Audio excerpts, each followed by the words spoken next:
And in order to do that, let's put the law to one side for a second. And let's think about a purely epistemological, sort of clean epistemological problem.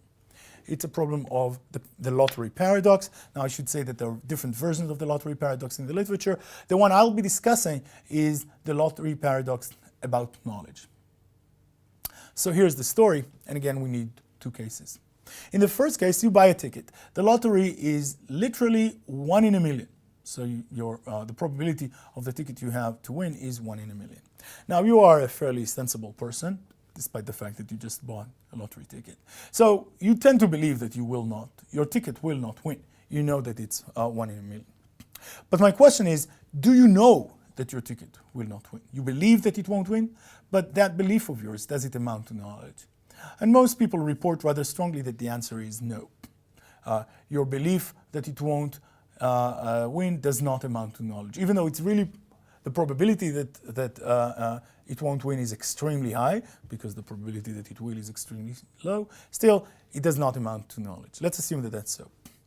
Notice that we can, again, play with a case. For instance, we can play with the temporal aspects of the case. It doesn't matter whether whether the numbers have already been drawn, and it's just that you still don't know about them. It's still true that you believe that the ticket won't or hasn't won, but that you don't know that it won't or that it hasn't won. Second case. You buy a lottery ticket for a much, much better lottery. This time the odds are, say, 1 in 1,000. And now you wait, and you want to find out whether you won or not. The numbers are chosen, and you check out the relevant website, and the website lists the number that were chosen, and yours are not in it. So, being a sensible person, you now believe that your ticket has not won. Now, such reports, say in newspapers or on websites about lotteries, they are very reliable, but they're not infallible. It's not as if the probability that they're mistaken is 0. The probability that they're mistaken is just very low. So I'm going to introduce the following assumption by stipulation. Suppose that the probability now that your ticket has won, despite the initial odds, 1 in 1,000, and despite the report on the website that it has not won, suppose that once we factor in all of these things, the probability that your ticket nevertheless won is now 1 in a million. You still believe that your ticket has not won, of course. Now does your belief amount to knowledge? And most people report a positive answer. They say, of course, I mean, I've just read it on the website. What more evidence do you need? It would be really unreasonable sort of to withhold belief given all this evidence. And once you do have all this evidence, you believe that your ticket hasn't won, nothing prevents it from amounting to knowledge. So maybe I should have said, in all of these cases, the predictable has indeed happened. So your ticket does not, in fact, win. In the first case, where your evidence is just the odds, it seems like even though your belief that the ticket won't win is highly probabilistically supported and also, as it happens, true, you still don't know it. But in the second case, where you also have the report, it seems that you do. And of course, the way I put things, we kept probabilities constant, right? The probability that your ticket nevertheless won was 1 in a million in both. Okay, then, what's the difference? Notice that now we're not talking about the law. There are no practical issues here. It's not about what to do or which actions are justified or whether or not to convict. It's in purely epistemological terms. It's just about the question whether a belief amounts to knowledge. So here's the question. What's the difference between the two cases? Now, this is a real question. I suggest that you stop now. Don't flip to the next slide just yet. Think about it for a second. Think about, well, for a minute. Think about the two cases. Try to see whether you can come up with a plausible suggestion for what the difference between the two cases is.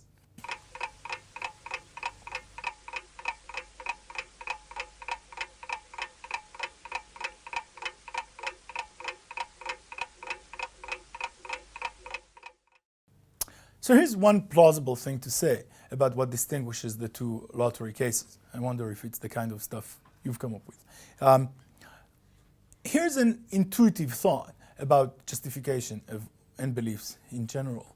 For a belief to be justified, it must track the truth, or perhaps at least for it to be knowledge, it must track the truth. It should be sensitive to the truth. That's a thought that many put forward. One of the famous ways of filling in the details here is due to Bob Nozick, and that's him in the picture there. So here's his rather natural way of fleshing out the details here. The relevant belief, for the relevant belief to be justified, for it to be knowledge, it must be sensitive to the truth. And what that means, roughly, is that had the truth been different, the belief would have been different as well, and would have been different in a way that parallels and tracks the truth. So some people offer the following necessary condition for knowledge, sometimes even for justification, or anyway for something in the vicinity of justification. And it's called sensitivity. At least a rough version of it is, one's belief that P is sensitive, if and only if, had P been false, one wouldn't have believed that P.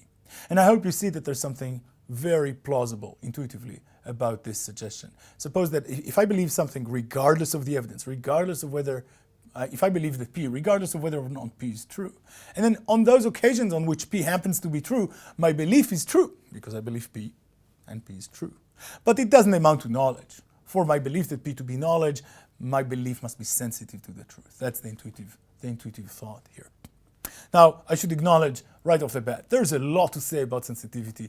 And in epistemology, many people say many things. They say about sensitivity in general, but also about specifically these counterfactuals, these kind of sentences, what would have been the case had something not been the case. These are called counterfactuals. And the best way to give an account of them, of their semantics, of what they mean and their truth values, these are the matters of serious, very detailed discussions in the philosophy of language and in epistemology. So we're not going to get into most of these details, obviously. Okay, then let's get back to the lottery case. In the lottery case, is your belief, namely the belief that your ticket has not won or will not win, is that belief sensitive to the truth in this sense, in the sense of the sensitivity condition that I just pointed to? Well, we need to distinguish between the two cases. When you see the report about the winning numbers on the website, then it seems that your belief that your ticket hasn't won is sensitive. Let's go through the counterfactual. What would you have believed had your ticket won? Well, had your ticket won, then in all likelihood that's what the report online would have said, because remember, these reports online are extremely reliable. And had you read a report that said that your ticket won, that's what you would have believed. You would have believed that the ticket won. So your belief that your ticket hasn't won is sensitive. Had it been false, you would not have believed it. The belief in this case, in the case that includes the report online or in the newspaper about the lottery, is sensitive. It satisfies the sensitivity condition purportedly necessary for knowledge. How about the statistical case, though? How about the case in which your belief is based only on the odds? You believe that your ticket won't win because it's 1 in a million. Well, in that case, even if it's true that your ticket did not win, your belief that it did not or will not win is not sensitive. We can go through the counterfactual again. What would you have believed had your belief been false? Well, had your belief been false, namely, had your ticket won, you would still have believed that it did not win. Because in that case, the only evidence for your belief is the statistical evidence, the odds, and the odds remain the same, even when you happen to hold the winning ticket. So here's a nice distinction between the two lottery cases. One case, the case that seems to us to amount to knowledge, is a case where the belief is sensitive to the truth. The other case, where we are not happy to attribute knowledge, is a case in which the belief is not sensitive to the truth. And this gives us some fairly strong reason to at least suspect, maybe even all believe, that sensitivity may be a necessary condition for knowledge, or anyway, it is relevant for knowledge, and it gets the right distinction in this case. And we were looking for something that does that. Notice that it gets the right distinction in this case, despite probabilities, right? So in both lottery cases, taking everything into account, the chances or the probability, as far as you know, that your ticket wins remains 1 in a million. But despite the probabilities being constant, there is this important counterfactual or modal difference between them. One belief is sensitive and the other is not. Again, let me say there are many details that we need to fill in here under our epistemological hat, which we're not wearing in this course, right? So sensitivity, as stated, is probably false, but maybe something in its vicinity is true. Maybe sensitivity is not quite a necessary condition for knowledge, but it's anyway epistemically relevant, and there's much more that can be said, and indeed that has been and is being said in the epistemological literature. We won't get into all of that here. Okay, let's get back to the law now, and I'm sure that what we've been discussing about the lottery should at least sound familiar, because it's pretty much the statistical evidence case all over again. So now think about the beliefs that are relevant in the examples we started with, like the gatecrasher case or the Red Bus Company case.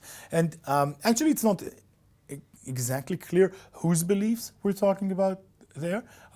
One is tempted to say the judge's belief, or perhaps the fact finders, the juror, maybe not the specific juror, but the jury in general. Maybe we are even happy to say the law's belief. But I'm going to remain pretty much indifferent as between these options. So let's just say the courts. Okay. Well, the court's belief that you did it, or the court's belief that that the bus was red, is that belief sensitive? Well, let's see. In the eye testimony case, it seems that it is. Because in the eye testimony case, what would have happened had it not been a red bus that caused the harm? Well, had it not been the red bus that caused the harm, in all likelihood, the eyewitness would not have testified that it was. And in that case, the court would not have believed that it was. So the belief by the court in the eyewitness case that it was a red bus seems to be sensitive. Okay, how about the market share evidence case? Well, in that case, what would the court have believed had it been a blue bus? Even had it been a blue bus, the market share would have still been the same. So the market share evidence would have still been the same. So a court that establishes its finding only based on the market share evidence would have established the same finding, would have still believed it was a red bus. So what we see is that when the court issues a finding based solely on the statistical evidence, its finding fails a sensitivity requirement. It's not sensitive to the truth in the same way that it is if it's also based on direct evidence like eyewitness testimony. We can do the same, we can run the same line with regard to the gatecrasher case. In the gatecrasher case, if there is eyewitness saying that I crashed the gate, then that seems to be sensitive, at least assuming that the eyewitness is sufficiently reliable. But in the case in which you only convict me based on the fact that 99% of people in the stadium did not purchase a ticket, then even had I been innocent, you would have convicted me. So the finding, the belief, the conviction is in that case not sensitive. It fails the sensitivity requirement. So something like the sensitivity requirement seems to capture our intuitions pretty well in the legal case again. And once again, it does this while we're holding probabilities constant. So both in the gatecrasher case and in the Red Bus Company case, we held probabilities constant, 99% based on eyewitness or based on statistical evidence, 70% based on either eyewitness or statistical evidence. And once again, the fact that they're probabilistically alike does not mean that they are alike in all relevant respects. In particular, they're not modally alike. They're not alike in being sensitive to the truth. So at least we have what looks like a plausible way out. We were looking to find out what the problem with statistical evidence is. And we are now in a position to say perhaps the problem is that statistical evidence supports insensitive findings and beliefs. Furthermore, this kind of story goes well with more general stories in epistemology. Perhaps it shows that such beliefs, the belief that it was a red bus and so on, do not amount to knowledge. So this is a kind of an epistemological solution. And notice that it nicely gives you what you want from an epistemological solution, namely generality. You get the same kind of story that you tell about statistical evidence in the law that also applies in cases where the law is just irrelevant. For instance, in the lottery paradox kind of cases that we mentioned. Remember I said if we're going to have a definition of statistical evidence at all, it's going to be one that we can only offer after we have an answer to the question what's problematic with them, not before. Well, now you can say that. Perhaps now what we want to say is that the best way to understand statistical evidence is precisely the evidence that no matter how reliable it is, fails to be sensitive. With regard to other non-statistical evidence like eyewitness testimony, it too sometimes fails sensitivity. But when it fails sensitivity, that's because it's unreliable. Right? So an eyewitness testimony that would have made you believe that P, whether or not P, that's just a really unreliable eyewitness. But statistical evidence is the evidence that fails the sensitivity requirement even when it's reliable. But again, we don't have to worry about definitions. So you should be moderately happy at this point. I want to make you a little less happy. We have this story in terms of sensitivity. It does seem to capture the cases well enough. But it's not clear that it's something the law should care about. Or it's not clear that, now not metaphorically, it's not clear that it's something that should legally matter. Here's an intuitive way of thinking about it. The law should care about many, many things. The law should care about, say, getting the right answer. And so when it comes to evidence, the law should care about accuracy. That seems right. Now, I'm not saying that the law should only care about the accuracy of evidence. Perhaps the law should care about the way in which some evidence was obtained.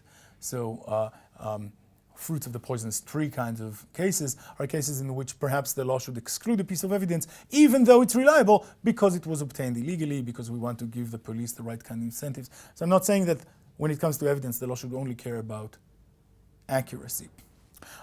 But it should care about accuracy, and maybe it should care about such other things as giving the police the right incentives. Why should it care about sensitivity? The mere fact that sensitivity is interesting epistemologically, that for philosophers it's a good idea to think about sensitivity, surely that does not establish that the law should care about it either. Namely, that the legal doctrines should be sensitive, as it were, to a sensitivity requirement. Here's another way of emphasizing, I think, the same intuition. Whenever you exclude reliable evidence, you render your system less accurate. That's a theory. It can be proved mathematically.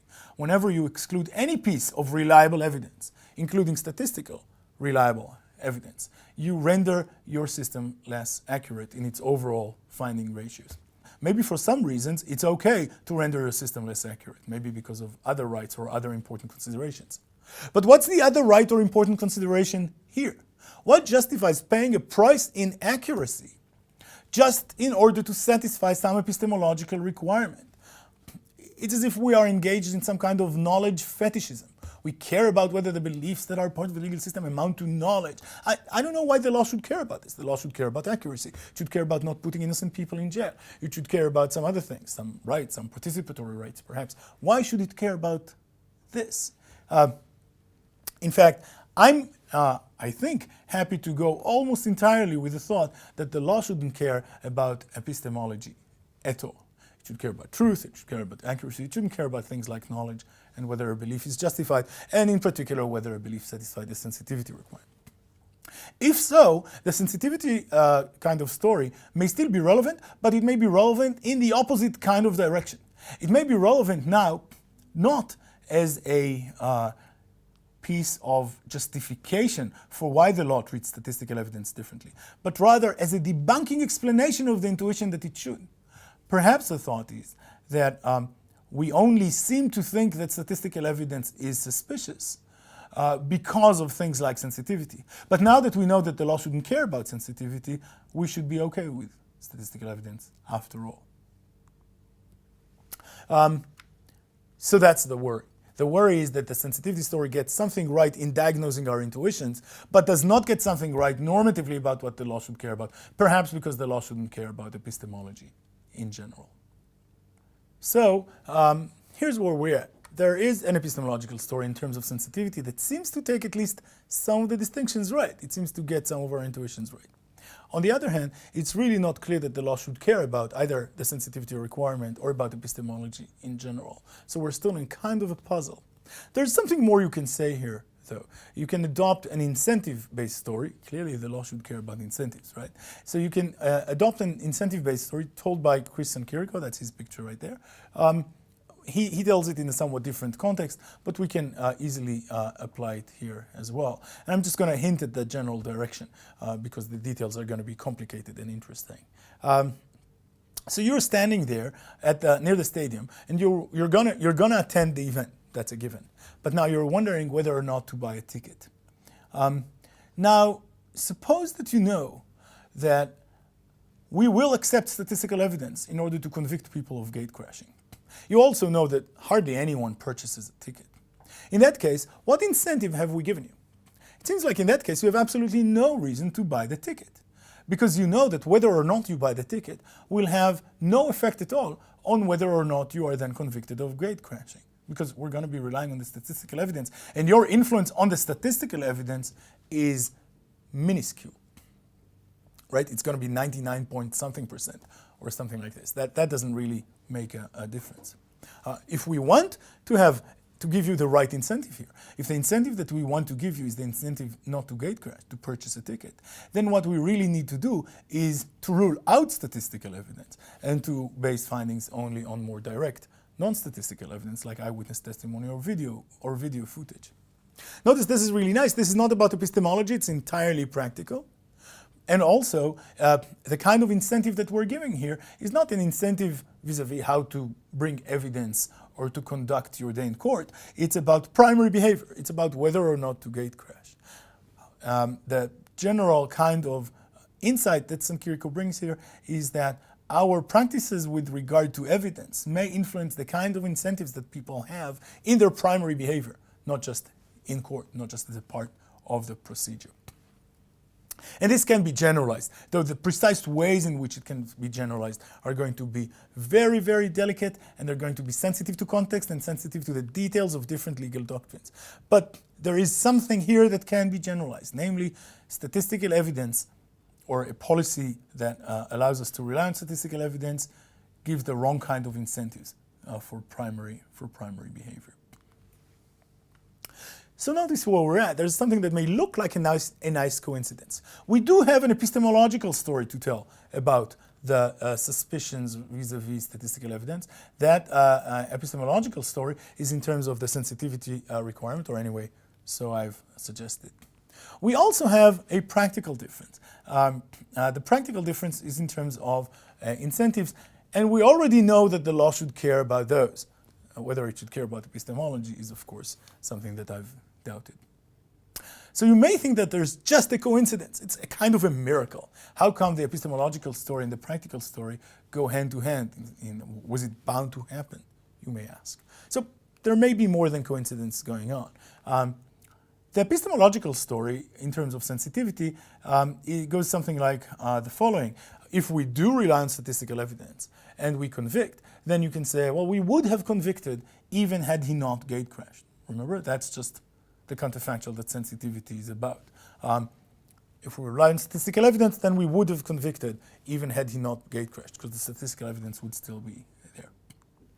Now consider the practical incentive kind of story. So think about it from the point of view of someone who is now deliberating whether or not to purchase a ticket, and he can think to himself, well, they will convict me anyway, because they rely on statistical evidence. They will convict me even if I don't gatecrash, even if I do proceed to buy a ticket. Now I hope you can see that these two sentences in quotes in the last two bullet points, they are very intimately related. In fact, they pick out the very same fact, the same counterfactual fact, the fact that we would have convicted even had the person not gatecrashed. It's just that the two sentences pick out the same fact, as it were, from two different perspectives. From the perspective of the person who is now wondering whether to do it, and from the retroactive perspective of the court now wondering what to do about it. So there's a kind of, so you see now that it's not merely coincidence. There's a deeper connection going on. The deeper connection is that the kind of counterfactuals that are relevant for sensitivity, for instance, do double work here.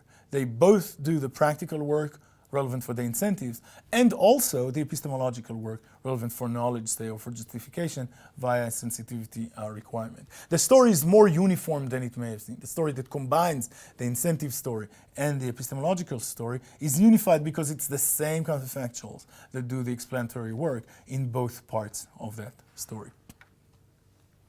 You may still wonder whether this is mere coincidence that the same counterfactuals do the work in the epistemic and the practical part of the story. I'm pretty sure that it's not. I'm pretty sure that there's a deeper story to tell here, but I'm not yet sure about the story to tell here. So I just want to highlight that possibility. I hope you see that if there's a deeper story here, it's going to be very deep. It's going to be about the relations between belief and action, and the relations between justified belief and perhaps rational action, or something along these lines. So that's going to take us into much deeper and wider territory in philosophy. Not here, not now. Let me mention, before concluding, one really nice wider implication, I think, of this discussion. So we may wonder not just about the evidence law, but also about things like evidence law when it comes to morality. So in a wider context, usually we use, when in such a course or in discussions of this kind, we have these philosophical reflections, sometimes in epistemology, sometimes in moral philosophy, and then we bring them to bear light on the law or in discussions vis-a-vis the law, and that's fine. But it could be especially exciting if we could sometimes proceed in the opposite direction, if we could sometimes learn something interesting about something interesting in general in moral philosophy from some thoughts about the law. That's not very common. From time to time I highlight it in this course. I already did it once, but here's another one. We are very accustomed to talk of standard of proof in law. We're not as accustomed to such talk in morality, but we should be. What's the standard of proof that's needed for, say, a justified moral accusation, or for the justifiability of some moral emotions, like feeling resentment?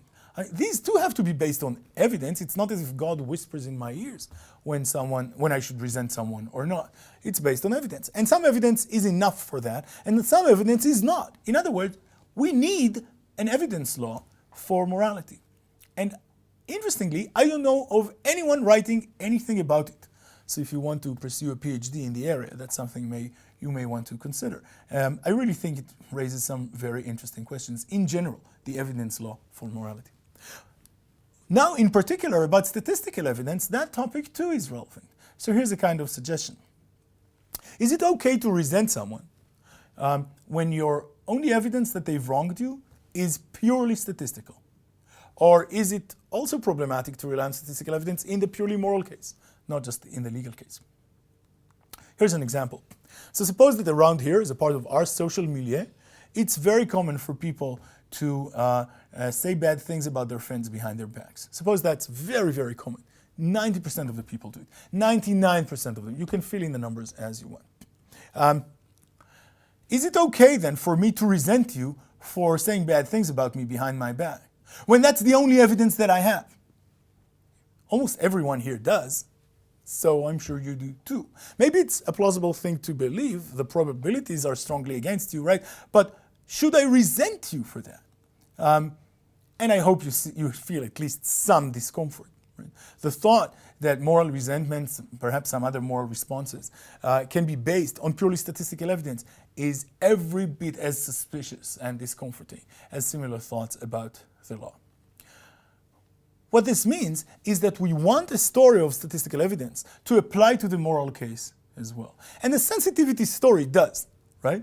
So my belief that you said bad things to others about me behind my back, that belief, even if true, fails to be sensitive. It fails the sensitivity requirement. Because had it been false, if you were the one saint around who never does such things, I would still have believed it about you, because my belief is only based on the statistical evidence and the statistics are still there. So the sensitivity story nicely captures the moral case as well. Notice, though, that the practical incentive story does not. Or anyway, as far as anything thus far said, it does not. Because morality is not a kind of institution that should be designed with incentives in mind. It's a very different kind of thing. So it's not clear to me whether the story that I suggested in the combined terms of epistemic terms in terms of sensitivity and practical terms of incentives, it's not clear to me whether it fully captures the moral case as well. Some part of it does, some part of it does not. And this may reflect on whether we should accept it in general. But anyway, the thought of saying something about the evidence law for morality, and in particular about statistical evidence in morality, seems to me to be worth thinking about independently. Okay, by way of conclusion then, I hope you can see that there's a real legal issue. So we can ask whether certain kinds of reforms in our evidence law doctrines is called for, vis-a-vis the right attitude to have to statistical evidence. And if we're talking legal doctrines, as I'm sure you realize, there is absolutely no reason to think that there's going to be one clean, unified answer. The answer is going to be highly sensitive to context and to the different details of different doctrines and sub-doctrines, as is almost always the case once we're seriously doing legal doctrine. So there's here nice room, I think, for theoretically informed, indeed philosophically, epistemologically informed discussion of legal doctrines. Also, the relation between the law and epistemology seems to be interesting in its own right. I made some comments about it in general, whether the law should care about epistemology at all. There may be some exceptions in which it does, or we may need more nuanced, context-sensitive answers. And the discussion here invites more general discussions about perhaps the relations between belief and action, perhaps the relation between reasons to believe and reasons to act. These are topics that we'll get back to from time to time.